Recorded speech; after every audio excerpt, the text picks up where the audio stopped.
Hello, everyone. I am your host, Shayna Seymour, co-anchor of Chronicle on WCVB5.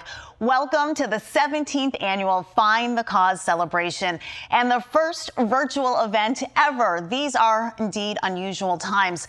I know that we wish we could be together, but we are together in a shared vision and in spirit. While this may feel a little different than past events, we have a dynamic program planned, and I am pleased to have you join us.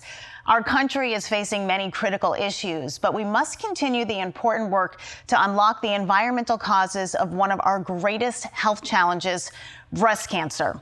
Despite the billions of dollars spent over the past 40 years on research and treatments, only 7% of funding goes toward prevention. Find the Cause believes that the only way to eradicate this disease is to prevent it in the first place, leaving a safer world for future generations. The mission of Find the Cause Breast Cancer Foundation is to fund scientific research with a laser focus on finding the environmental causes of breast cancer and to educate the public on its prevention. We raise much needed funds to support 4 world-renowned research scientists based right here in Boston. I'd like to give you all a quick overview of this important work.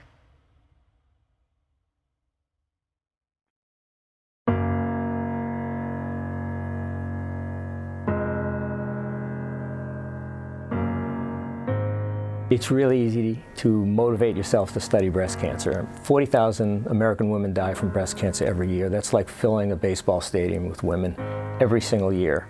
About 10% of people have a genetic or family history. 90% do not.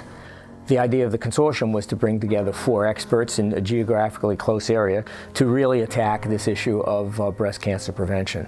Find the Cause is one of the few places where you can go where the money goes directly towards finding out what causes these cancers and finding a way to prevent them from happening in the first place. The major thing we're working on, funded by Find the Cause, is that we're trying to develop a method of detecting when a person has been exposed to a carcinogen.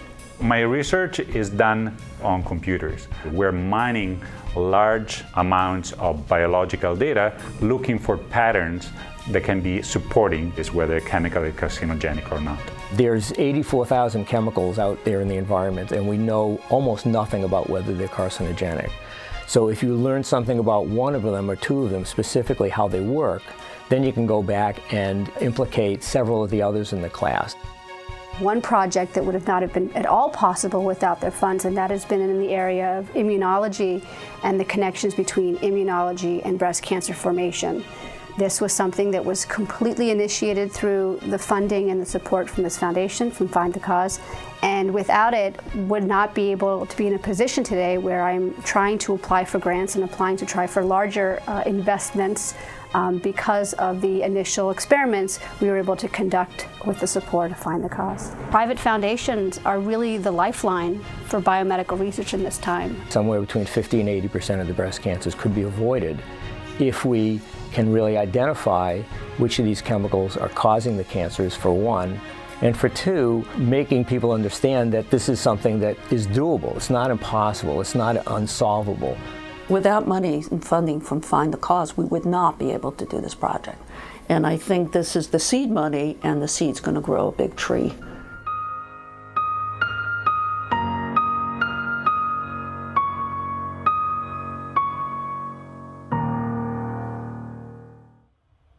That's why we are here. What powers the engine of Find the Cause are the contributions and support they receive from all of you. You can contribute by participating in our silent auction or by making a straight donation on this website. We'd like to thank our major sponsors, Cambridge Savings Bank, R.J. Kelly Company, and Tricia and Tom Wynn for their generous support, and to recognize this evening's co-chairs for their hard work and dedication. In fact, let's hear directly from them, Trish and Alex. As co-chairs of this year's event, Tom and I feel very strongly about supporting Find the Cause so that we can protect the health and well-being of future generations to come. I have no family history of breast cancer.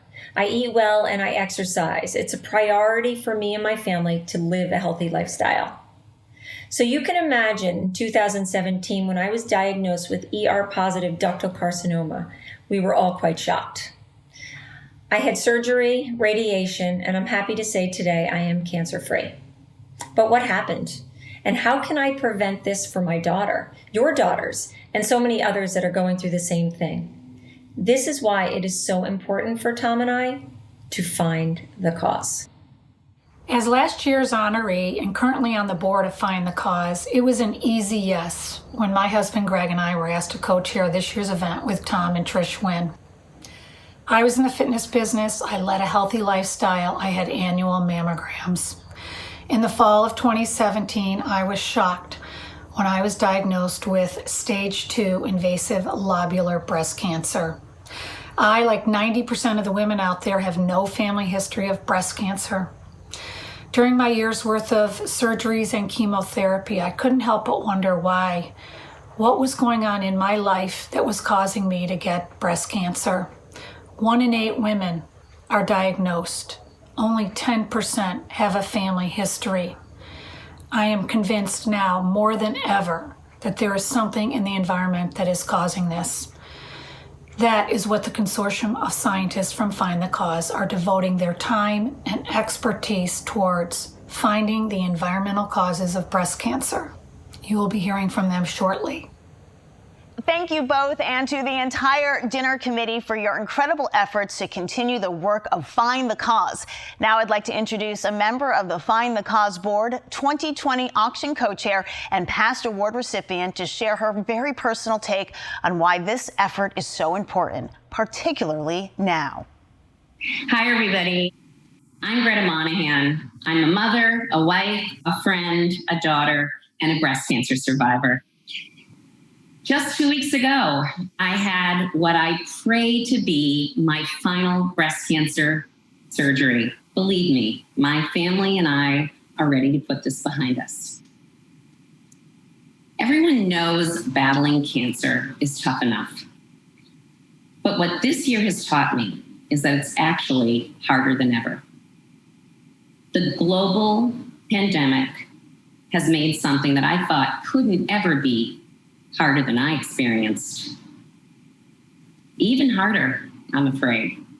And so I want to share this with you and share my experience. Just hitting not quite the 6-month mark of my treatment, completing chemotherapy and continuing with Herceptin, I was abruptly called by my medical team saying that COVID would force the clinic closed. I was due to have a full year of Herceptin treatment. This was planned on. We huddled numerous times, hours, second opinions, third opinions, getting to this treatment plan that would be life-saving. And in the global pandemic, it became the reality that I realized that not everyone would receive their full treatment, possibly not even myself.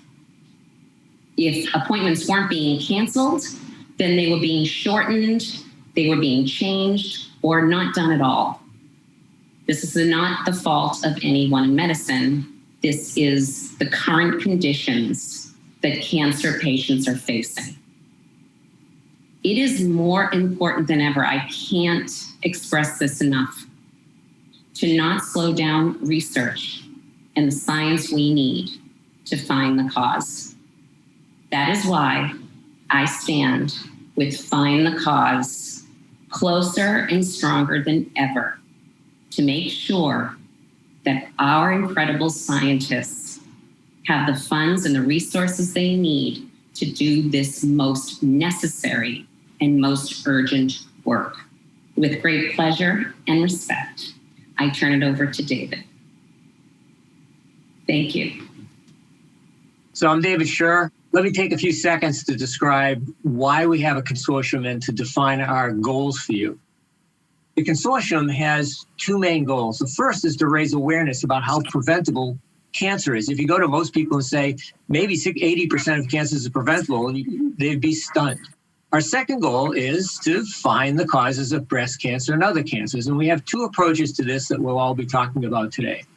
The first is primary prevention, and that means find out who the bad guys are out there, which chemicals really are the dangerous ones, and to figure out ways to avoid them. The second is called secondary prevention, and it's basically the backup. If we fail in eliminating all 85,000 chemicals or however many are actually carcinogenic, what can we do still to prevent cancer? And this involves being able to detect molecular changes that are harbingers of cancers about to happen, and then to develop ways to intercede or to intercept cancer at not just an early point in cancer, but actually before the cancer actually happens. Now, Stefano has been working primarily on this primary prevention approach, looking at 85,000 chemicals and asking which ones are bad guys. Stefano, can you explain how you're going about sorting through all of these chemicals and finding out who the bad guys really are? In the research sponsored by Find the Cause, we use computational models to sift through large bodies of biomedical data to try to predict the effect of chemical exposures on humans, and to try to predict actually the risk of developing cancer in the future. And so we're working collaboratively to develop fast, accurate, and inexpensive methods to determine if the exposure to a given chemical increases your cancer risk. Stefano, can you tell us something about how you and your students get this information out to the world, the kind of portals that you're building on the internet? Yes, this is an interesting development, and it's motivated by the fact that the traditional vehicles to share the findings of a study are not adequate to share the wealth of data that we produce. Together with peer-reviewed journal publications, we started developing so-called web-based portals, basically websites that allows other researchers to really look at the totality of our finding and of the rich data that we generated and analyzed to support our finding. So we're developing these portals that can be accessible online. One is called the Carcinogenome Project. The other one is called the Exposome Portal, and it will soon be available to the larger scientific community. Yeah, it's very cool stuff. It's great to get that out there. And, the NIH is interested in the work that you've been doing, and you recently secured another grant from the NIH. Can you tell us how the Find the Cause money allowed you to get that? Yes, the grant we received from the National Cancer Institute is aimed at studying breast cancer, and in particular, triple-negative breast cancer, which is the most aggressive type. In this project, we aim to study how metabolic diseases, such as obesity and diabetes, actually may suppress an effective immune response in breast cancer patients.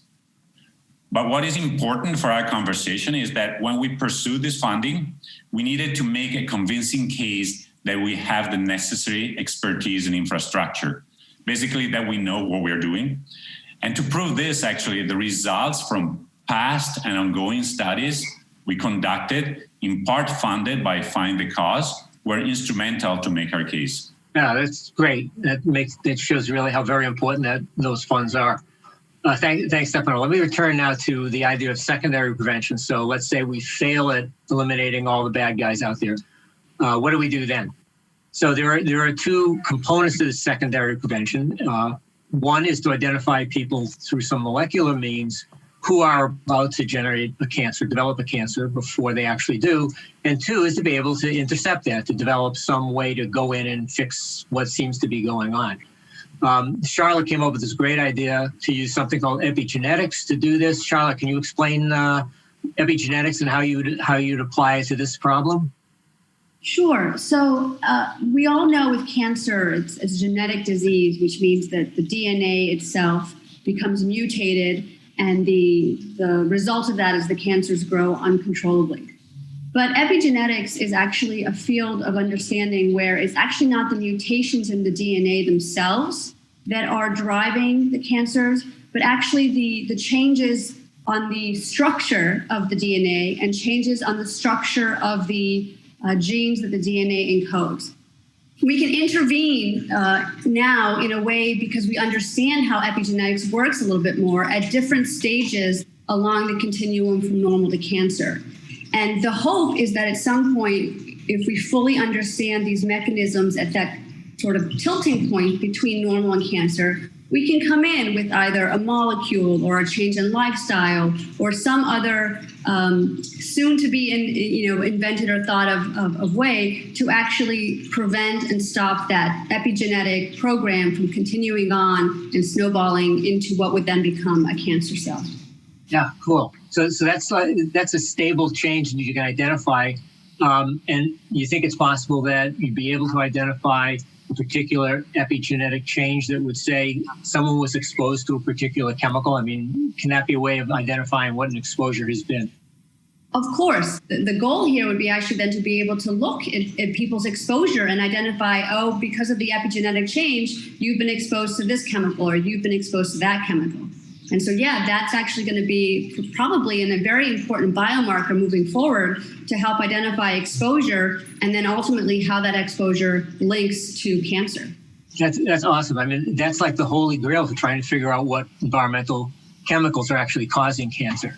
So that's awesome stuff. And now Gail has come up with another great idea that complements what Charlotte was just talking about, a practical way of screening people for some of these changes that are harbingers of either exposure or an impending cancer. So Gail, could you talk a little bit about that?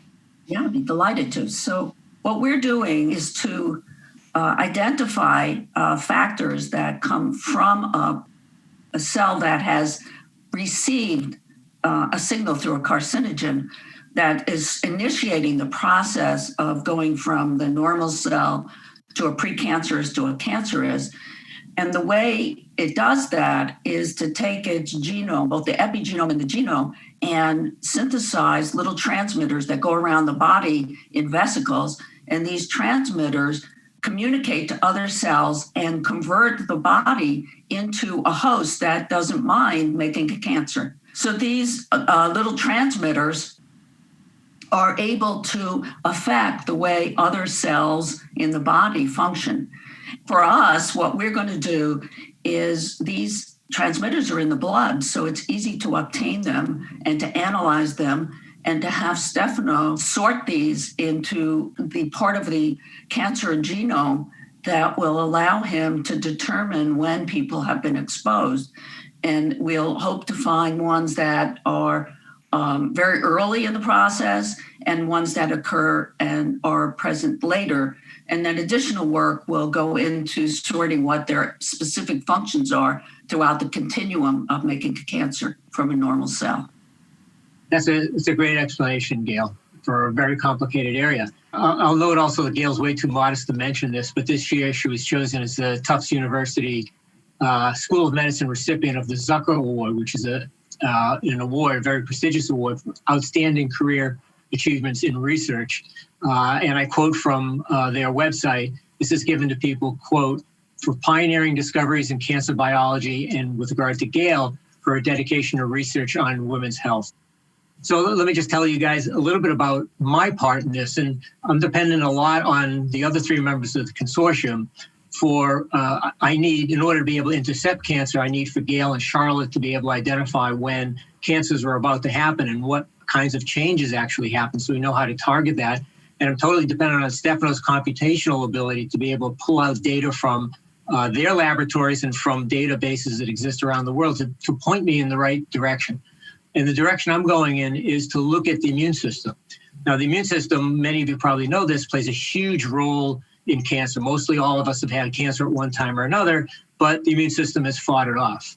It turns out that cancer and these environmental chemicals have two things in common. And those two things are they both know how to suppress the immune system. Environmental chemical not only creates genetic damage, but then suppresses the one biologic system that's responsible for defending against this cancer. And then cancers, once they do form, have developed strategies for suppressing the immune system, hence all the recent therapies to try to enhance immunity.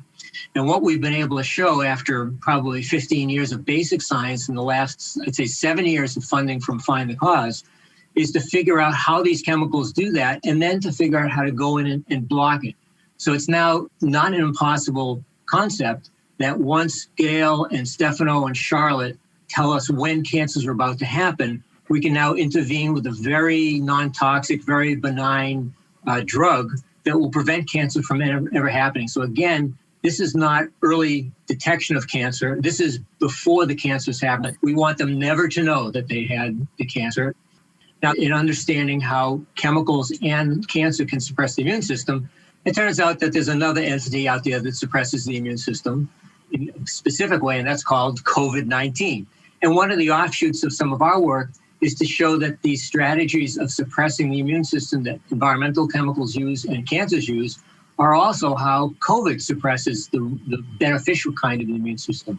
We're also being able to test the possibility that we can intervene and enhance the right kind of immune response against COVID. We've discussed a little bit about how we function as a consortium. Let's finish up with some thoughts on what the funding for Find the Cause has meant to our work. It actually represents an incredible community because it allowed me to meet a wonderful group of people motivated by the same values and goals as my own.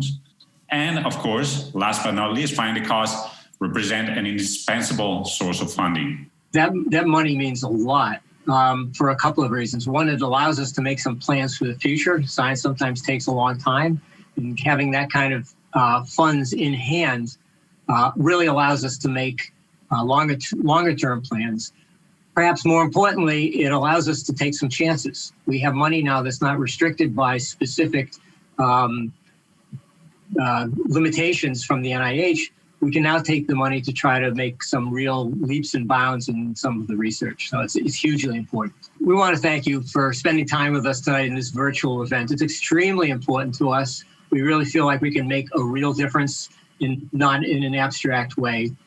Please now, if you can, donate to Find the Cause, fund the science, find the cause. Thanks very much for being there. I'm Caitlin Ellis, Executive Director of Find the Cause Breast Cancer Foundation. Thank you for your support. We rely on our sponsors and donors to fund the critical work being done by our Find the Cause consortium of scientists. How important is your contribution? Last year, Find the Cause was able to grant over $345,000 to fund the 4 science labs. That tripled our annual giving, and you made that possible. The dollars invested were used for research that leveraged further NIH and National Cancer Institute support, and it brings us closer to critical scientific discoveries and breakthroughs in breast and other cancers. You are making a difference for generations to come, and we are so grateful. What an incredible exchange of information on the science of prevention. This research is life-changing, and like Greta mentioned, it will change the possibilities for our children and grandchildren. That is why we are all here, to create a safer future for generations to come. Now I'd like to introduce the chairman of the board of directors. His family has been personally impacted by breast cancer. His wife, Drew, battled breast cancer twice, and like so many others we have heard from tonight, had no family history. Michael and Drew Lindgren are fully committed to preventing cancer and are truly dedicated to the mission of Find the Cause. I'd like to ask Michael to present the R.J. Kelly Company with the Corporate Champion Award for going above and beyond to support the science of prevention. The R.J. Kelly Company and the Kelly family have been leaders in Massachusetts philanthropy, championed dozens of causes, and have always been there for Find the Cause. Hi, Michael. Thank you, Shana. And what an incredible evening. And thank you to the generous sponsors of Find the Cause and to all of you for making the science of prevention possible. We can't do this without you. I'd like to acknowledge the brilliant scientists for their efforts in the labs and for educating us on their research. It's truly an honor to recognize R.J. Kelly for their long-standing and continued efforts on behalf of Find the Cause mission. R.J. Kelly has not only funded the work of preventing breast cancer, but has also lent support in numerous other ways, including visiting the Find the Cause scientists right in their own labs. The entire Kelly family, and I've known Dick Kelly for a very long time, including Brandon, Scott, and their partner Rick Griffin, have been fully committed to Find the Cause with a shared belief that together we can all prevent breast cancer and many other cancers for our children, our grandchildren, for generations to come.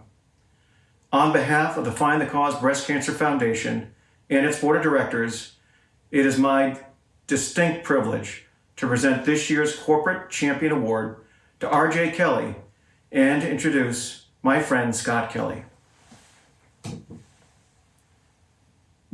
Thank you, Michael. Those are very humbling words. All the nice things you said about my family, my father, my brother, and Rick. And, RJ Kelly's very proud to support Find the Cause Breast Cancer Foundation. We believe in the power of research and the mission to find the cause, and we are truly honored to accept this award. In 2016, my wife, Tricia, was diagnosed with triple-negative breast cancer. And the first question that she asked her oncologist was, how did I get this? She never did get her answer. And she bravely fought through the treatment and the surgeries with her whole family by her side. Sadly, in 2019, she passed on, and she left our daughters, Jenna and Megan, without a mother, and me without my wife and best friend. Find the Cause seeks to answer her question. And through prevention, nobody should have to go through this again. We heard tonight about the exciting work of the Find the Cause Consortium. Their dedication to finding the environmental causes of breast cancer gives us all hope. I want to thank all of the sponsors that gave so generously when we asked for your support. We're not all researchers, and sometimes that's the best thing we can do, is to put resources into their hands. We can't do this without you, and in fact, we're counting on you. We all want to thank Find the Cause for your commitment to this science of prevention, and thank you for being with us. Scott, thanks for sharing, and please accept our deepest condolences for your loss. We are grateful to you, your family, and RJ Kelly for your service and commitment to Find the Cause. Your efforts make a difference and change lives. All right, just in, we have a very generous donor who is offering a dollar-for-dollar match of the next $25,000 raised. Isn't that incredible? Thank you to Bill Schaubel, founder and CEO of the Schaubel Group of Companies, for this amazing challenge. Wow, what a program. Thank you for joining Find the Cause to recognize the RJ Kelly Company and learning more from our bright and talented consortium of scientists. Thanks for logging on, and don't forget that you can bid in the silent auction for another 2 hours. And if you haven't already given yet, you can always do so right now. Don't forget, our match will double with value of your donation. To our sponsors, a heartfelt thank you. Things may look a bit different this year, but all of your support allows us to continue to build a better and cancer-free future for generations to come. Thank you, and we can't wait to see you live and in person next year. I'm having a good time. I'm having a good time. Girl, you're like the crown on my head. We can have a good time. It's all you. Hey. See, when I laid my eyes on you, you make me feel dreams could come true. Girl, you're like the apple of my eye. Question why, because she will never leave by my side, she will never damage my pride, she will never keep walking by, and it feels so good to say I'm having a good time, I'm having a good time. Girl, you're like the crown on my head, we can have a good time, it's all you. I'm having a good time, I'm having a good time.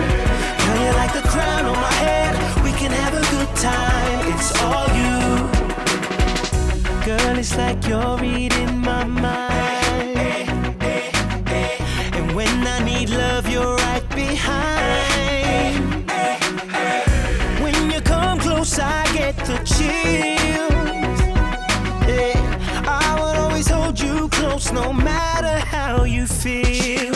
Leave by my side, damage my pride, keep walking by, and it feels so good to say I'm having a good time,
can have a good time. It's all you.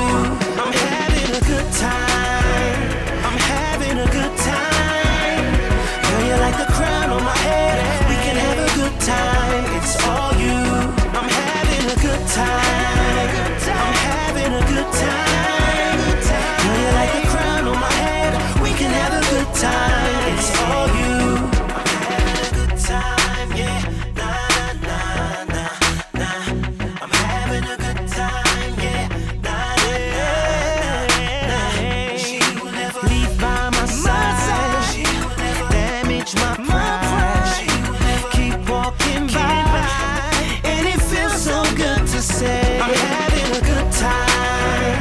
I'm having a good time. Girl, you're like the crown on my head. We can have a good time. It's all you. I'm having a good time. I'm having a good time. Girl, you're like the crown on my head. We can have a good time.